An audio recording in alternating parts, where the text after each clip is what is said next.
Donald Trump no longer facing any primary opposition. The focus tonight is on the Democrats' ongoing contest and the general election battle ahead. The focus on West Virginia. The Clinton campaign believes they will lose that state. A bit ironic, 8 years ago, she won that state over Barack Obama by some 40 points. Let's assume Bernie Sanders wins West Virginia tonight 60-40, right?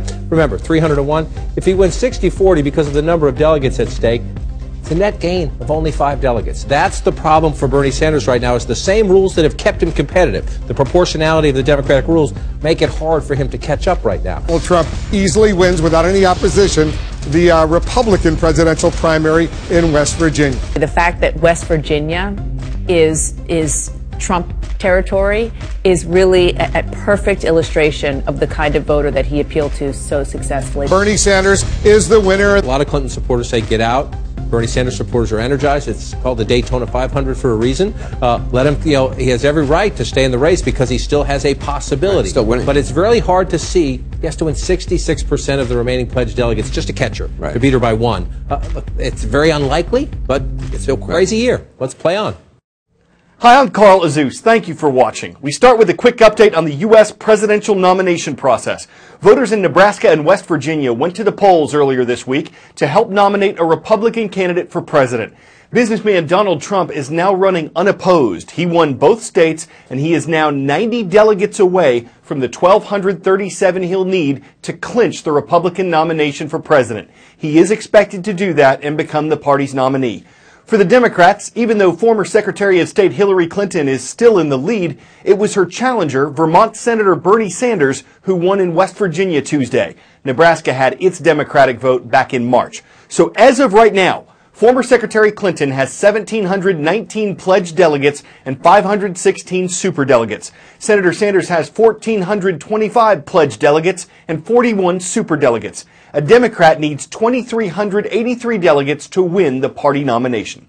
Most of the lawmakers in Brazil's Senate said they plan to vote to move forward with impeachment proceedings against Brazil's president. Teachers, you can find the results of that vote at CNN.com. This does not mean that Brazilian leader Dilma Rousseff has been removed from power. If a simple majority of the Senate votes in favor of impeachment proceedings, it means she has to leave the presidential palace for 180 days and defend herself in a trial. Rousseff says she'll fight with every means possible to finish out her term, which is scheduled to end in 2018. Brazil is the largest and most populated country in South America. It's the continent's largest economy. It's a regional leader. Because of all that and the challenges it faces as it prepares to host the Summer Olympics, officials around the world are watching. Dilma Rousseff is one of the most unpopular presidents in Brazil's history, possibly in the world. So what happened after she was re-elected in October 2014?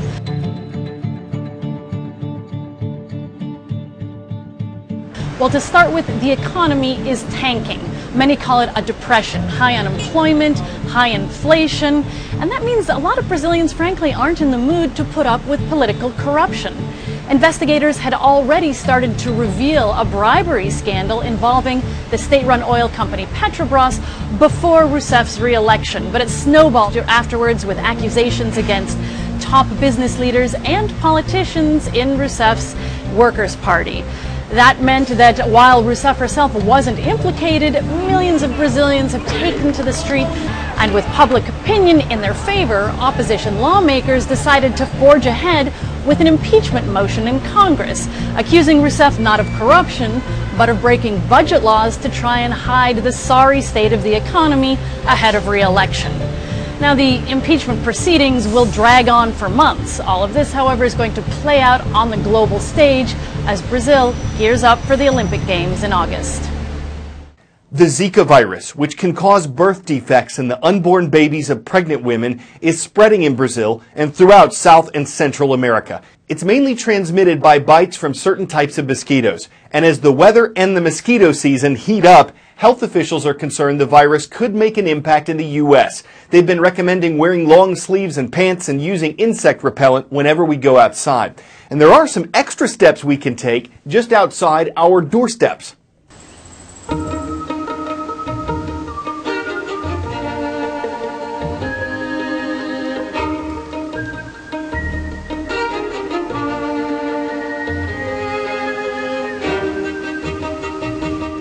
Mosquitoes grow in water. That's how they hatch. The female mosquito puts the eggs in the water, and 3 to 7 days later, after a number of changes, a real mosquito flies out to bite you.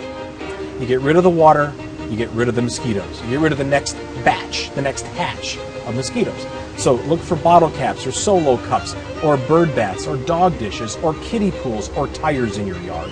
Even English ivy can make its own problems with its little cup of water that it holds. If it holds it long enough, it can be a breeding ground for more mosquitoes. So if you eliminate the water, you eliminate the hatch, you break the cycle, and you reduce the population of mosquitoes in your area. If you're not making one request on each day's transcript page at cnnstudentnews.com, you're missing your chance to be on the roll call. Columbia Falls Junior High is here today. It's from Columbia Falls, Montana, and we welcome the Wildcats.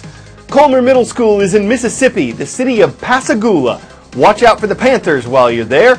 And not too far from the Gulf of Riga, it's great to see the International School of Latvia is watching in the community of Pinki.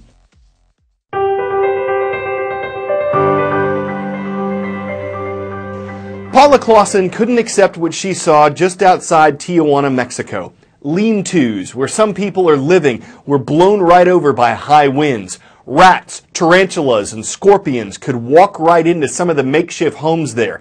This is according to Project Mercy, a nonprofit that Clausen founded in 1991. It's changing lives in the region, one house at a time.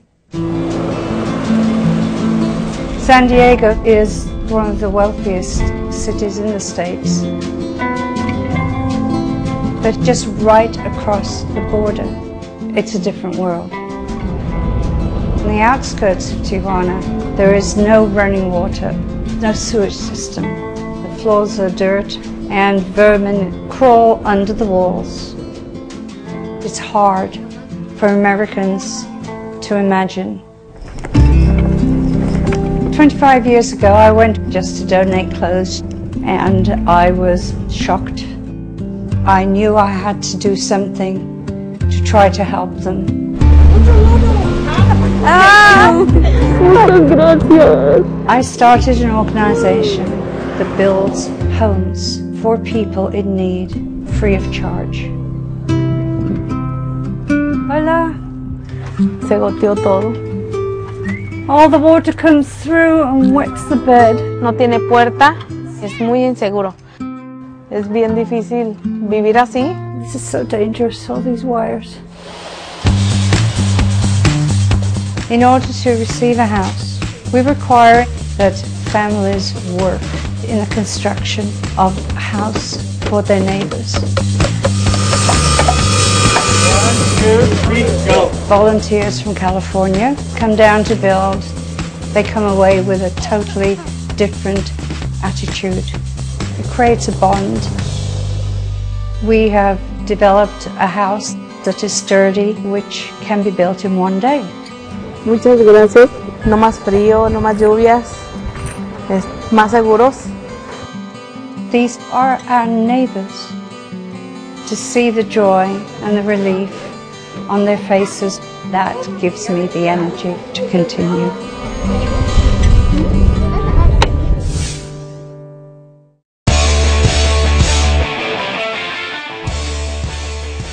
One thing you'll notice about this hiker on Mount Kilimanjaro in Tanzania is the odd shape of the backpack. You could fit a pizza in there, and they did.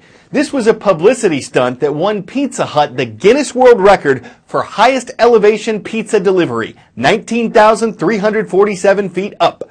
Pizza Hut says it used an airplane, a motor vehicle, and a relay of professional hikers to deliver the pizza. It took 3 days, and even with a battery-heated backpack, we're not sure how fresh the pepperoni and extra cheese pie tasted. In terms of flavor, it might not have maintained too much, but in terms of experience, it was at the summit. We just hope they tip the driver and the pilot and the hikers, because after that mountain of effort, a little extra dough is always in good taste. I'm Carl Azus, and we'll deliver more news and puns tomorrow.